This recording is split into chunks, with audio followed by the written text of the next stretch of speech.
हरे कृष्णा, धन्यवाद हम आप सभी को। तो आज एक हम बहुत सुंदर विषय लेकर आए हैं, वास्तविक बुद्धि। तो वास्तविक बुद्धि क्या है?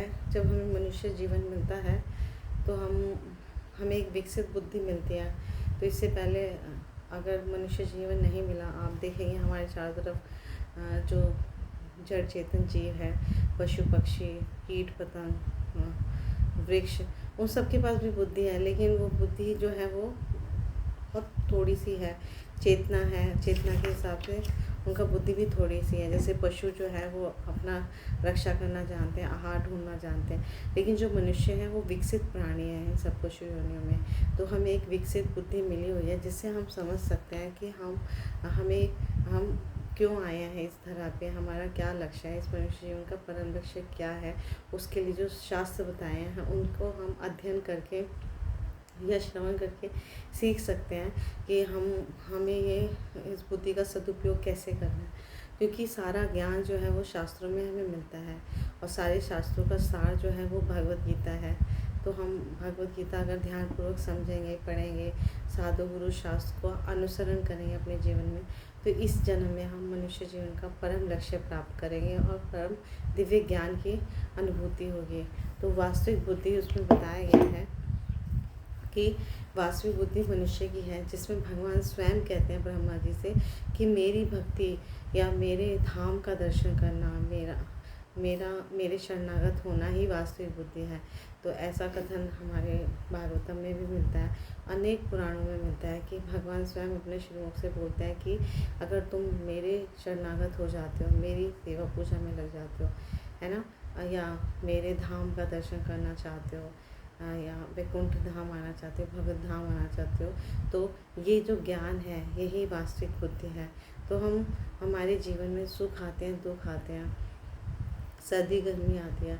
तो हम इस मनुष्य जीवन में, क्योंकि हमने इस भौतिक जगत में जन्म लिया है, तो ये भौतिक जीवन जो जगत है वो दुखों का घर है। इसमें सुख दुख सर्दी गर्मी सब कुछ आते रहते हैं, मान अपमान सब आते रहते हैं। लेकिन इन सबसे ऊपर उठ के जब हम भगवान की भक्ति में संलग्न होते हैं, भगवान की सेवा में लगते हैं, तो हमें इस जीवन का जो परम लक्ष्य है भगवत प्राप्ति, वो बहुत सरलता से मिल जाती है।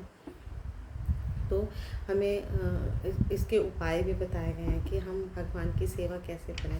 तो इस कलयुग में सबसे सरलतम उपाय है मुख और जीवा से।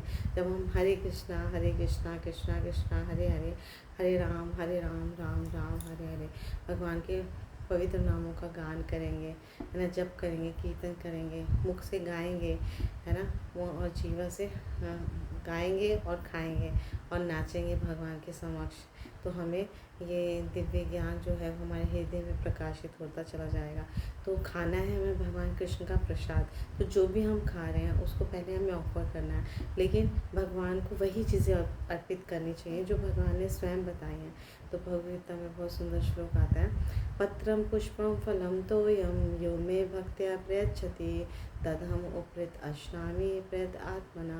यानी पत्र, तुलसी पत्र, पुष्प फूल, फलम फल, तोयम जल, शाक सब्जी, है ना, अनाज, जो हम शुद्ध रूप से बना के भगवान को ऑफर करते हैं, और फिर वो प्रसाद बन जाता है। और प्रसाद को जब हम ग्रहण करते रहेंगे तो हमारी चेतना जो है दिव्य होती चली जाएगी, और हमें भगवान कृष्ण से प्रेम की अनुभूति होने लग जाएगी, उनके नामों में रुचि जागृत होने लग जाएगी, और हम भक्ति में प्रगति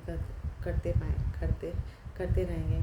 तो जो भक्ति के बहुत सारे साधन हैं, जिसमें श्रवणम कीर्तन प्रमुख है। तो हम भगवान श्री कृष्ण की सेवा जो है ना, अलग अलग साधनों से कर सकते हैं। तो उनको देखना भी एक सेवा है, उनका दर्शन करना सेवा है, उनका मंदिर मार्जन करना सेवा है। तो जब हमारे घरों में, अगर हम गृहस्थ आश्रम में हैं या किसी भी वर्ण आश्रम में, अगर केंद्र में भगवान है, उनकी सेवा में लगते हैं।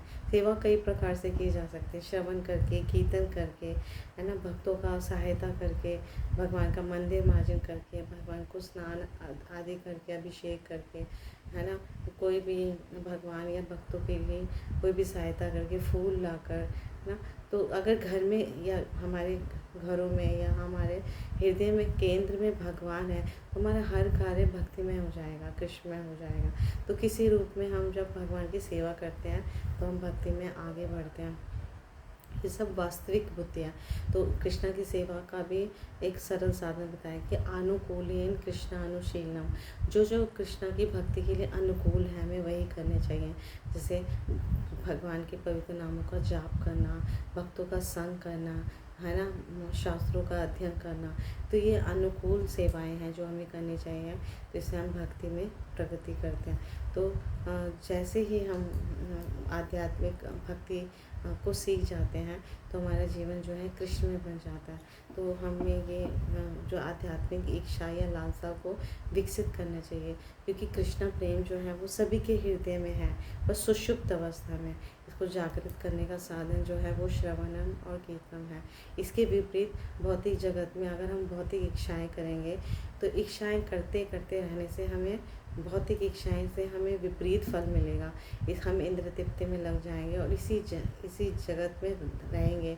तो भौतिक इच्छा से हमें बचना है, कम करनी है हमें इच्छाएं। धीरे धीरे वो स्वतः विरक्त हो जाएगी हम भौतिक इच्छाओं से, क्योंकि ये जो शरीर मिला है ये कोई ना कोई हमने पिछले जन्म में इच्छा की थी, तो ये शरीर मिल गया। और फिर अगर हम और भौतिक इच्छा करेंगे तो फिर एक और जन्म लेगा, और जन्म मृत्यु जरा व्याधि ये जो चक्र है ये चलता रहेगा और अनादिकाल से चल रहा है। तो एक बुद्धिमान मनुष्य वह है जो अपनी बुद्धि का प्रयोग जो है वो इस चक्र को, भौतिक संसार के इस चक्र को, जन्म मृत्यु जरा व्याधि के चक्र को काटने के लिए ही करता है। तो इसलिए हमें भौतिक इच्छाओं को ख़त्म करना है। और भौतिक इच्छाएं जो हैं, अगर आप देखेंगे कि इस भौतिक जगत में हम एक इच्छा की पूर्ति करते हैं, तो जैसे ही वो इच्छा पूर्ति हो जाती है तो अनेकों अनेक और इच्छाएं जागृत हो जाती हैं, है ना। तो फिर वो अनेकों अनेक इच्छाओं के लिए फिर प्रयास करते हैं। फिर वो जब कंप्लीट होता है तो फिर और अनेकों अनेक इच्छाएं होती रहती हैं।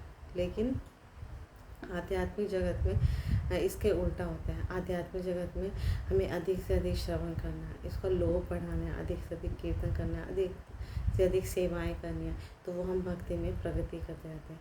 तो जो चीज़ हमें भौतिक जगत में फंसाती है, बंधन में डालती हैं, आध्यात्मिक जगत में वो लोभ या वो लालसा जो है वो बहुत फ़ायदेमंद होते हैं। तो इसलिए हमें सीखना है, भक्ति की अलग अलग विधियों को सीखना है। तो भक्ति करते करते रहने से हमारे जितने भी शुभ अशुभ जो कर्म हमने इस जन्म में या अनादिकाल से हम कर्म करते आए हैं उनका नाश हो जाता है, उनसे हम मुक्त हो जाते हैं। क्योंकि ये भौतिक जगत जो है दुखालम अशाश्वतम है। चाहे ब्रह्मा जी के लोक में आप चले जाओ, स्वर्ग आदि लोकों में चले जाओ, वहाँ पे भी ऐश्वर्य है, दुख है, जन्म मृत्यु जरा व्याधि है, वहाँ पे कोई सुख नहीं है। और नीचे के जो लोक है नारक आदि, वहाँ तो कष्ट में जीवन है।